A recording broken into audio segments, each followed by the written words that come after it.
menjatuhkan pidana kepada terdakwa tersebut, oleh karena itu dengan pidana mati.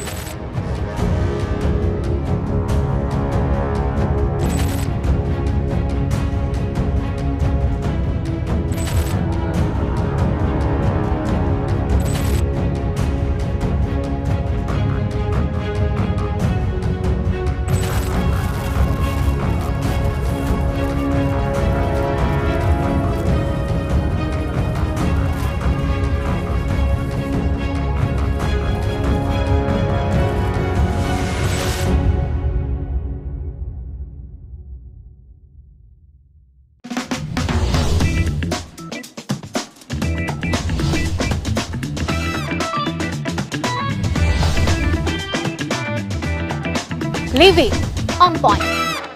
Hai, balik lagi di Livy on Point, masih barengan saya Liviana Charlesa. Saudara, tadi setelah drama panjang perjalanan persidangan kasus tewasnya Brigadir Yosua, akhirnya hakim memutuskan Ferdy Sambo dijatuhi hukuman mati. Ini untuk beberapa pihak mengagetkan, tapi mungkin bagi keluarga almarhum Brigadir Yosua ini adalah sesuatu yang ditunggu-tunggu. Tapi seperti apa sebetulnya reaksi dari keluarga almarhum Brigadir Yosua? Sudah bersama saya di sini Yonatan Baskoro, ini adalah kuasa hukum dari almarhum Brigadir Yosua dan keluarganya. Ya. Hai, Mas Yo. Halo Mbak Livi. Kabar baik? Kabar baik. Ini baru banget balik dari PN tadi ya? Baru banget, tadi juga numpang ganti baju di sini. Langsung ke sini. Thank you atas waktunya. Tadi baru aja hakim kan menjatuhkan vonis hukuman mati setelah drama panjang persidangan kasus tewasnya Yosua. Ya. Ini sesuai harapan keluarga nggak?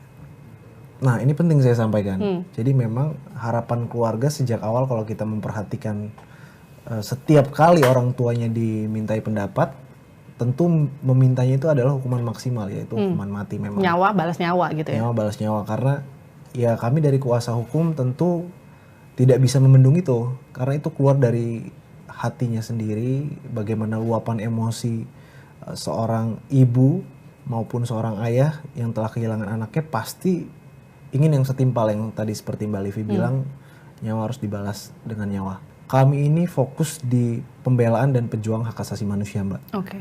Jadi untuk hukuman mati itu sendiri sebetulnya kami tidak setuju. Karena kami itu lebih setuju dengan kehidupan dan pertobatan. Oke. Sehingga dalam hal ini ya memang putusan majelis hakim itu harus dihargai, dihormati, dilaksanakan dan dianggap benar. Maka dari itu dalam hal ini ya kita sudah mendengar putusan tadi secara bersama-sama, ya kita junjung tinggi hukum. Tapi kalau kita lihat kan bagaimanapun ini adalah harapan dari keluarga ya. Dan keluarga tadi tangis ibunya Yosua itu kemudian pecah ketika sudah divonis mati. Tapi ketika tadi persidangan ini kan panjangnya luar biasa. Luar biasa, saya tadi berdiri juga nggak luar biasa. Dari sekitar jam 10 ya. Dari jam 10 saya berdiri. Sampai sekitar jam 4-an sore sampai akhirnya hakim itu memutus untuk hukuman mati. Ini sudah terprediksi nggak sih dari tim kuasa hukum dan juga keluarga sebetulnya dari awal, dari apa yang dikemukakan hakim tadi di persidangan? Ya sebetulnya kalau kita mengikuti dari awal persidangan ya Mbak ya, kita ini seperti naik roller coaster. Kita kadang dinaikkan, kadang diturunkan, dalam artian kita melihat apa yang disampaikan oleh jaksa penuntut umum, contohnya ya, dalam uraiannya itu jelas keterlibatan dan peran masing-masing dari terdakwa ya, dalam hal ini terutama Ferdy Sambo itu sudah jelas sebagai aktor intelektual dan yang bahkan merencanakan segala macam sampai terjadinya eksekusi ini. Tetapi ketika kita mendengar tuntutan hukuman, ya Sambo hanya dituntut hukuman seumur hidup, kemudian terdakwa yang lain sangat ringan, begitu. Tentu itu yang membuat kami menjadi khawatir, karena biasanya meskipun tidak semua, putusan majelis hakim itu tidak terlalu jauh dari tuntutan jaksa penuntut umum. Bisa mungkin turun malah ya? Bisa mungkin justru turun, begitu. Apalagi ketika kita melihat jaksa sempat menyatakan bahwasannya tidak ada hal yang meringankan Ferdy Sambo. Nah, justru kami melihatnya itu akan diisi ruangnya oleh majelis hakim. Yang seperti telah disampaikan oleh Ferdy Sambo dalam pledoinya maupun melalui penasihat hukumnya yang menyatakan bagaimana prestasinya selama menjadi polisi, yang selalu mendapatkan penghargaan dan lain-lain begitu. Kami justru menyangkanya itu akan menjadikan dasar peringan ketika majelis hakim menimbang, ya, menimbang putusan. Kemudian ternyata hari ini kami melihat justru tidak ada Yang hal yang meringankan. dan bahkan semua keterangan dari Verdi Sambo itu tidak digunakan, artinya dikesampingkan, sehingga dalam hal ini apapun yang disampaikan oleh Verdi Sambo itu dianggap adalah sebuah kebohongan, dan itulah yang menjadi dasar pemberat majelis hakim yang dari tuntutan jaksa penuntut umum adalah seumur hidup dan sekarang diputus hukuman mati. Oke. Mas Yo, aku mau flashback dikit ya. Dari kasus ini kemudian mencuat jadi sorotan sampai akhirnya kemudian Verdi Sambo dianggap sebagai mastermind dari kasus tewasnya Yosua. Sejauh ini tuh memang keluarga menaruh harapan besar kan Verdi Sambo untuk dihukum seberat-beratnya. Ya. Tapi kan dia nggak cuma seorang diri yang harus menanggung tanggung jawab atas tewasnya Yosua. Ada juga banyak terdakwa lainnya. Kalau keluarga sendiri tuh melihat posisi para terdakwa satu persatu tuh seperti apa? Oke, kita mulai dari singkat Verdi Sambo karena tadi kita sudah ulas Sudah ya. ulas. Ya, Verdi Sambo kurang lebih ya memang sudah jelas aktor intelektual dan merencanakan karena dia istilahnya adalah bosnya dan komandan dari ajudan-ajudannya, punya relasi kuasa sehingga semua melaksanakan perintah dari Verdi Sambo. Kemudian kalau kita melihat dari perannya Putri Chandrawati, kami setuju bagaimana keterlibatan Putri Chandrawati yang telah disampaikan oleh jaksa penuntut umum begitu jelas. Bahkan sejak awal mencuatnya perkara ini ataupun kejadian ini itu karena diduga ya PC ini memberitahukan sesuatu yang salah kepada Verdi Sambo sehingga itu yang menyulut emosi Verdi Sambo. Meskipun memang tadi di dalam putusan majelis hakim kalau kita mendengarkan itu motif tidak penting, tetapi yang mau saya sampaikan di sini adalah begitulah peranannya Putri. Jadi mulai dari memberikan informasi yang diduga membuat Verdi Sambo emosi, kemudian juga ikut dalam skenario Verdi Sambo dari tahapan perencanaan, eksekusi bahkan sampai perekayasaan kasus. Kemudian kalau kita kembali mengacu kepada putusan majelis hakim sore tadi untuk kuat Ricky Rizal memang turut serta di dalam bagian rencana, tetapi memang bukan otak pelaku utama, tetapi menjalankan perintah dari Verdi Sambo. Namun yang harus digarisbawahi mereka itu juga turut serta dalam memuluskan rencana ini sampai terjadi eksekusi. Kemudian juga dengan Richard, kalau Richard kan sudah jelas dia juga berperan di dalam melakukan eksekusi, ya, tetapi memang jadi perdebatan. Itu perintah jabatan atau di dalam tekanan sebagai alat begitu kan. Nah ini yang kita masih nanti pada hari Rabu ini ya Mbak. Oke. Mas Yonatan, kan kalau kita lihat di persidangan kan dari awal Sambo, Putri, and the gang kan menyatakan Yosua itu sebagai pelaku pelecehan seksual. Tuduhannya seperti itu dari awal yang digaungkan. Tapi di persidangan justru jaksa penuntut umum menyatakan mereka punya affair.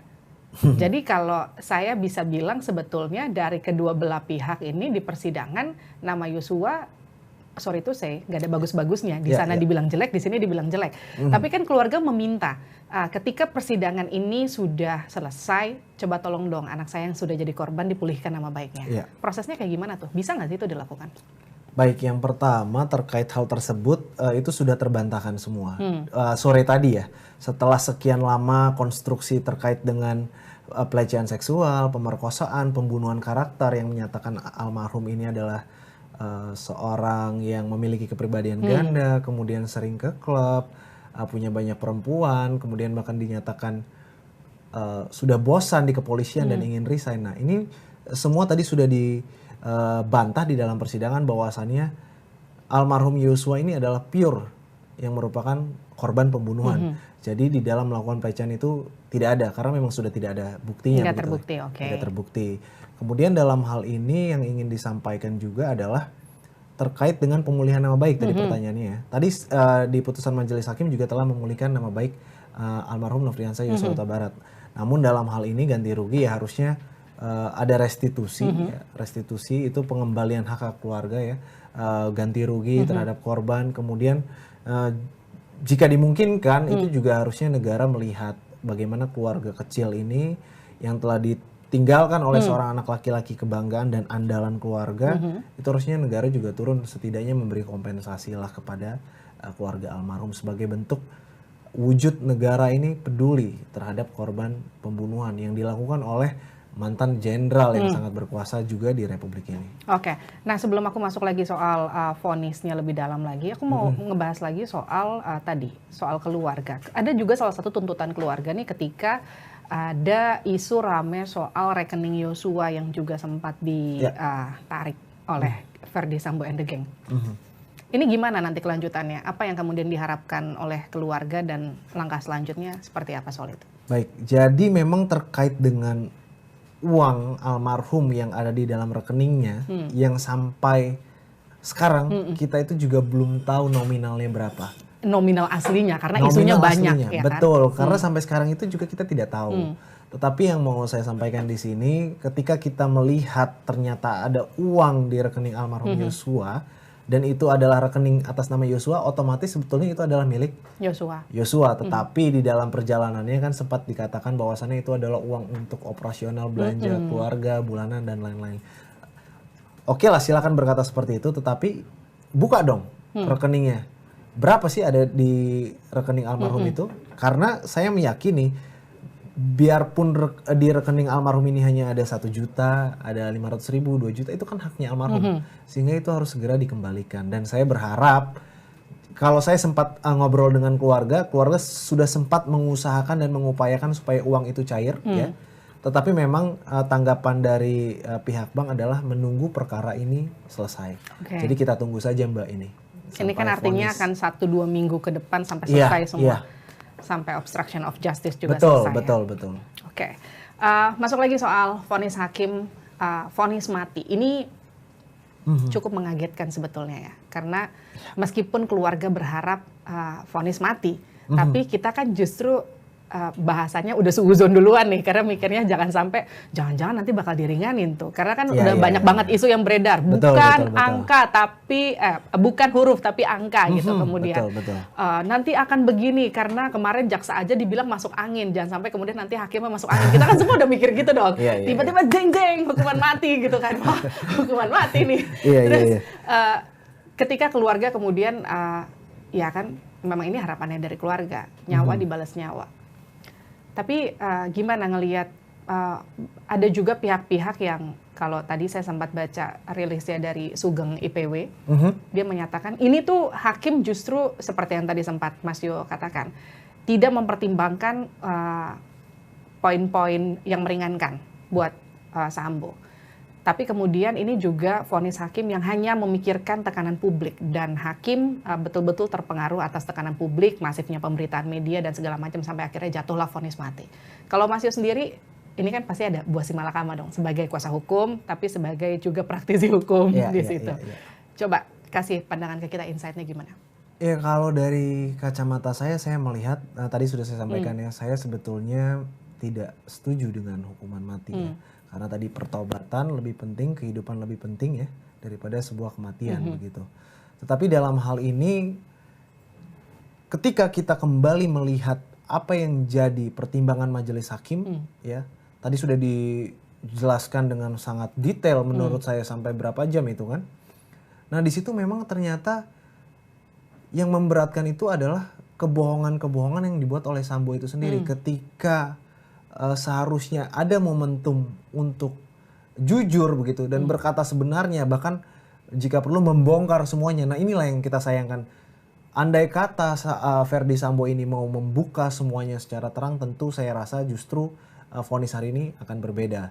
Tetapi terkait dengan apa yang Mbak Livi sampaikan, karena tekanan publik, menurut saya hakim dengan pertimbangannya itu objektif ya, sesuai dengan fakta persidangan. Dan menurut saya kalau majelis hakim ini melihat publik, ya itu juga merupakan asas yang kita anut, yaitu asas keadilan, kepastian, dan kemanfaatan hukum. Jadi bagaimana kasus yang sedang menjadi sorotan publik ini dilihat oleh masyarakat, sehingga masyarakat ini memiliki rasa kepercayaan kembali kepada penegakan hukum di Republik kita ini yang memang saat ini sedang terpuruk begitu Mbak. Jadi dalam hal ini majelis hakim tentu akan melihat ke depan dan juga melihat kemanfaatannya di dalam masyarakat seperti apa. Tapi menurut saya itu bukan poin terutama majelis hakim dalam memutus perkara ini. Sesuai dengan yang saya sampaikan, bagaimana fakta-fakta di persidangan ternyata perencanaan yang begitu matang, kemudian penyalahgunaan jabatan, kemudian telah membuat keluarga almarhum bersedih dan kehilangan anaknya dan masih banyak faktor-faktor lain yang tadi kita sudah saksikan. Ya tentu menurut saya dalam hal ini itulah yang menjadi landasan majelis hakim memutus vonis hukuman mati bagi Ferdy Sambo. Jadi tidak serta-merta 100% karena tekanan publik, kalau itu saya tidak setuju. Dan itu juga masyarakat bersuara berdasarkan apa yang disaksikan dan dilihat. Fakta di persidangan ya, Betul, dan mereka kan memiliki empati bagaimana ketika hal seperti ini terjadi kepada mereka. Karena dari awal kasus ini kan penuh dengan kebohongan, penuh dengan skenario. Dan satu lagi Mbak, saya juga mau mengingatkan ini Ferdy Sambo juga baru diadili berdasarkan 2 perkara, yaitu pembunuhan berencana dan obstruction of justice. Satu ini sebetulnya belum, yaitu adalah pembohongan publik yang sejak awal disampaikan dan itu adalah korbannya seluruh rakyat Indonesia dan ini kan belum sebetulnya. Nah dari 2 saja sudah divonis mati, apalagi kalau ini mau diproses yang terakhir. Oke. Mas Yo, kalau lihat dari tuntutan jaksa sampai kemudian tadi pertimbangan-pertimbangan hakim tidak ada unsur yang meringankan, Anda melihat ini akan jadi celah nggak untuk tim kuasa hukum Ferdy Sambo nanti ketika mereka mengajukan banding PK sampai kasasi? Ya, dalam hal ini saya meyakini sepengalaman saya sebagai praktisi hukum, sebagai penegak hukum juga, sebagai seorang advokat, pasti kalau misalkan klien saya mendapatkan hukuman paling maksimal, otomatis saya akan mengajukan banding. Dan nanti tentu saya nggak tahu strategi apa lagi yang akan dilakukan oleh Ferdy Sambo maupun tim penasihat hukumnya. Tetapi yang jelas saya memprediksi tetap, karena dari awal kita melihat juga Ferdy Sambo dan timnya ini tetap ingin motif ini harus dibuktikan.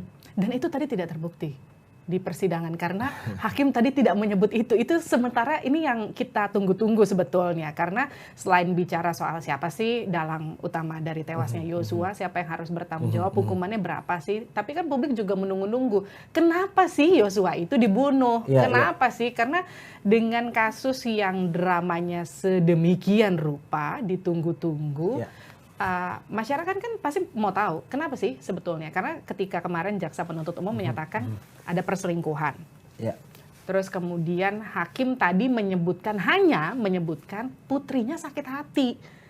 Jadi apa korelasi ini? Abis ini nih pasti akan banyak asumsi yang muncul antara sakit hati dan perselingkuhan, kemudian Yosuanya meninggal. Nah apa? Jadi gimana nih kuasa hukum? Iya. Sebetulnya kami juga tidak mau masuk terlalu dalam ya terkait dengan motif, karena kami masih memegang teguh prinsip bahwasannya memang di dalam pembuktian unsur pembunuhan berencana dalam hal ini, motif menurut saya itu tidak harus dibuktikan, tetapi memang unsur-unsurnya yang harus dibuktikan. Namun terkait ada tadi pernyataan majelis hakim yang mengatakan bahwasannya Putri Chandrawati ini sakit hati, tetapi bukan karena pelecehan. Nah dalam hal ini seharusnya jaksa penuntut umum dan majelis hakim yang menggali lebih dalam lagi. Setuju dong kalau harusnya ini dibuka aja ke publik, karena kan ibaratnya kalau masyarakat tuh nontonnya gemes, pil aja lah, saya udah nungguin dari jam 10 pagi nih sampai sore. Benar-benar apa sih motifnya sebetulnya sampai harus dibunuh sedemikian sadis loh, karena saya bisa bilang itu sadis banget, karena kalau memang betul di situ seperti apa yang kemudian sempat disebutkan di persidangan bahwa Ferdy Sambo diduga ikut menembak, katakanlah seperti itu. Itu kan artinya emosinya luar biasa dari seorang Ferdy Sambo sampai kemudian melakukan itu. Sampai kemudian ini terjadi, seorang katakanlah jenderal bintang 2 yang harusnya punya perhitungan matang, paling tidak kita semua kan di awal-awal kasus ini, ya udahlah kalau memang Ferdy Sambo yang bunuh, tapi kok ceroboh banget gitu. Berarti kan dia emosi banget gitu. Terus kemudian sekarang di spill-nya cuma Putri sakit hati, jaksa bilang ini isunya perselingkuhan gitu. Gimana sih sebetulnya? Nah itulah, itu juga yang jadi pertanyaan kami, kenapa sih anak dari klien kami, keluarga almarhum itu sampai dibunuh dengan keji seperti ini. Padahal kan kami tahu anak kami ini adalah anak yang baik, taat sama orang tua, apalagi atasan begitu, kemudian selama ini juga hubungannya baik-baik dengan keluarga Ferdy Sambo dan Putri Chandrawati, sehingga itulah yang menjadi pertanyaan besar keluarga bahkan publik, sebetulnya ada apa?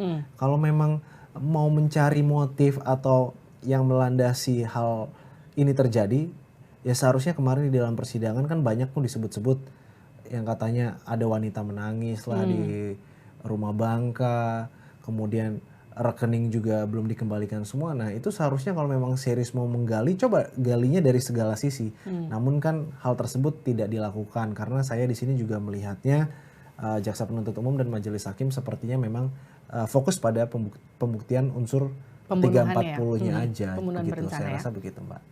Mas Yo, tapi artinya gini, kalau ngelihat kasusnya kan udah mau selesai nih. Ya meskipun masih akan ada banding, Ya, PK ya. dan kasasi ke depan, tapi paling nggak persidangan sampai vonis itu udah selesai. Ya. Masih perlu nggak sih, kalau lagi-lagi aku tanya, masih perlu nggak atau memang ini udah case close, kasusnya selesai, udah tinggal nanti kita lihat bagaimana banding PK dan kasasinya. Masih perlu nggak sih motif itu kemudian dijelaskan agar tidak blunder? Karena setelah ini kan pasti akan muncul lagi nih asumsi-asumsi, karena nggak dijelaskan sampai akhir. Ya kalau misalkan asumsi-asumsi tersebut kita tidak bisa ngerem. Karena bagaimanapun kan keluarga pengen nama baiknya kan pulih dong. Betul. Berarti harus ada sesuatu yang betul-betul dijelaskan kenapa sih bisa begitu. Iya betul. Nah itu tadi. Jadi memang asumsi-asumsi itu kan biasanya muncul dari publik ya. Kita nggak bisa ngerem publik mau ngomong A, B, C, D begitu ya. Tetapi tidak apa-apa. Itu kebebasan berpendapat setiap individu. Namun dalam hal ini sekarang keluarga itu lebih fokus bagaimana keadilan bisa didapatkan. Jadi dalam hal ini apapun itu motifnya keluarga tetap kekeh. Sudah terbukti juga melalui putusan majelis hakim ternyata memang pelecehan perkosaan itu tidak ada. Gitu ya. Jadi dikatakan dalam hal ingin betul-betul mencari apa sih yang membuat Verdi Sambo dan kawan-kawan ini tega melakukan hal tersebut kepada Yosua. Nah itu juga kami dorong sebetulnya. Ayo dong kalau memang mau kita gali, kita cari, ayo kita sama-sama. Silakan gali yang seluas-luasnya. Jadi di dalam upaya hukum selanjutnya misalkan di dalam banding, kemudian masih berbicara mengenai motif, jika memang itu ingin dibuktikan, ya kami juga dukung, ayo kita cari sama-sama. Tetapi saya rasa dalam hal ini majelis hakim di level tingkat banding, itu saya rasa akan tetap sama, mengatakan bahwasannya motif tidak perlu dibuktikan. Oke. Verdi Sambo udah divonis hukuman mati. Putri ini sambil kita tapping sekarang kan lagi berjalan nih pembacaan vonisnya. Oh iya benar. Kita belum bisa dapat spill-nya seperti apa. Betul. Hasilnya. Tapi kan masih ada Kuat, masih ada Ricky paling enggak, masih ada Eliezer. Harapan keluarga terhadap terdakwa-terdakwa lainnya selain yang obstruction of justice ya. Itu gimana?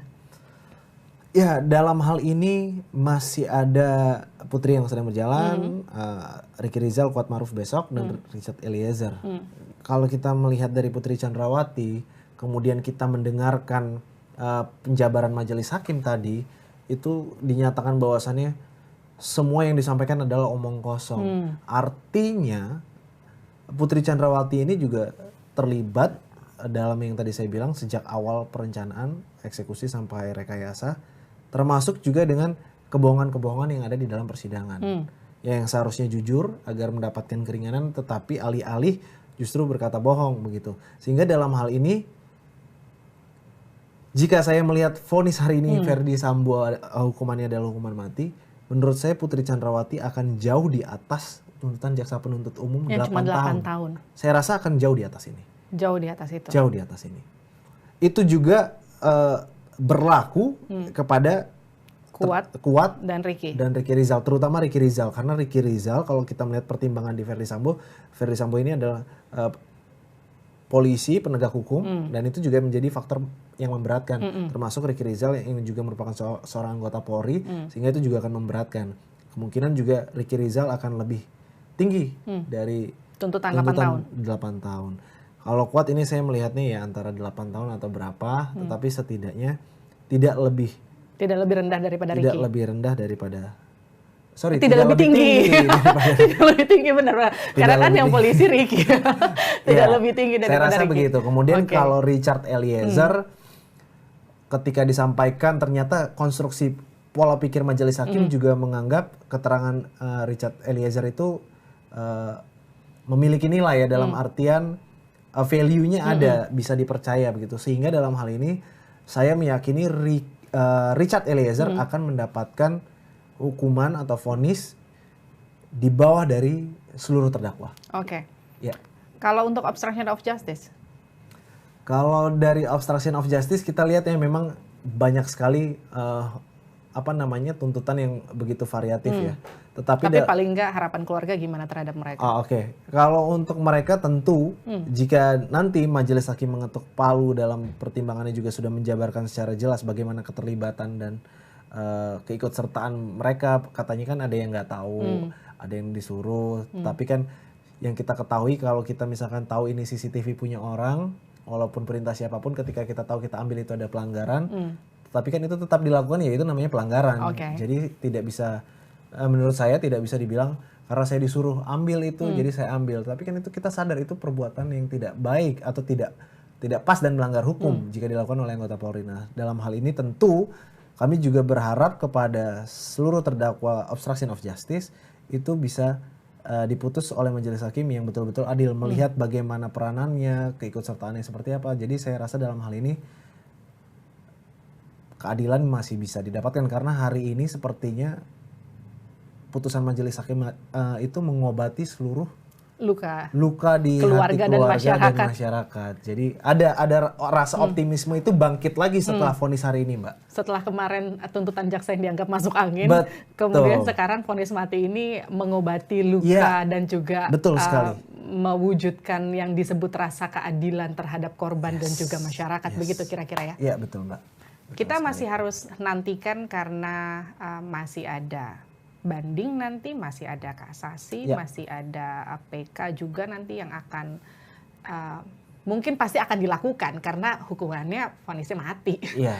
Nanti kita akan lihat seperti apa. Yang pasti keluarga masih akan tetap semangat untuk mengawal ini terus ya. Iya, betul sekali, dan jangan sampai ketika di pengadilan negeri kita sudah mendapatkan hasil yang maksimal, nanti banding ya kita serahkan kepada majelis hakim, tetapi nanti mengecewakan. Nah, itu juga jadi kita tidak mau yang euforia seperti apa, apalagi kalau saya pribadi tadi saya cukup menentang hukuman mati. Jadi dalam hal ini ya kita lihat saja bagaimana nanti dibanding, dan harapannya tetap harus sesuai dengan apa yang sudah dilakukan oleh para terdakwa masing-masing. Tapi tim kuasa hukum tetap mengawal proses ini sampai selesai ya? Ya, kita sifatnya memang hanya bisa memantau karena semuanya kita korban sudah diwakili oleh jaksa penuntut umum di dalam persidangan, sehingga dalam hal ini kami juga masih tetap berharap banyak kepada institusi penegakan hukum kita, terutama jaksa penuntut umum yang dalam hal ini mewakili kami, keluarga korban.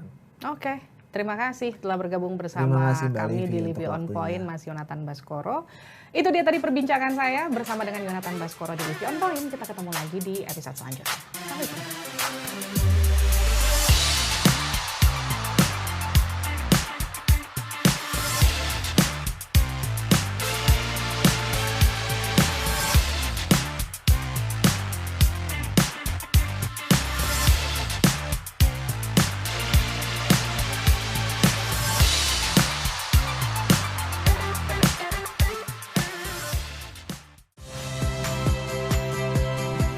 Saya Liviana Cerlisa. Saksikan program-program Kompas TV di siaran digital, pay TV, dan media streaming lainnya.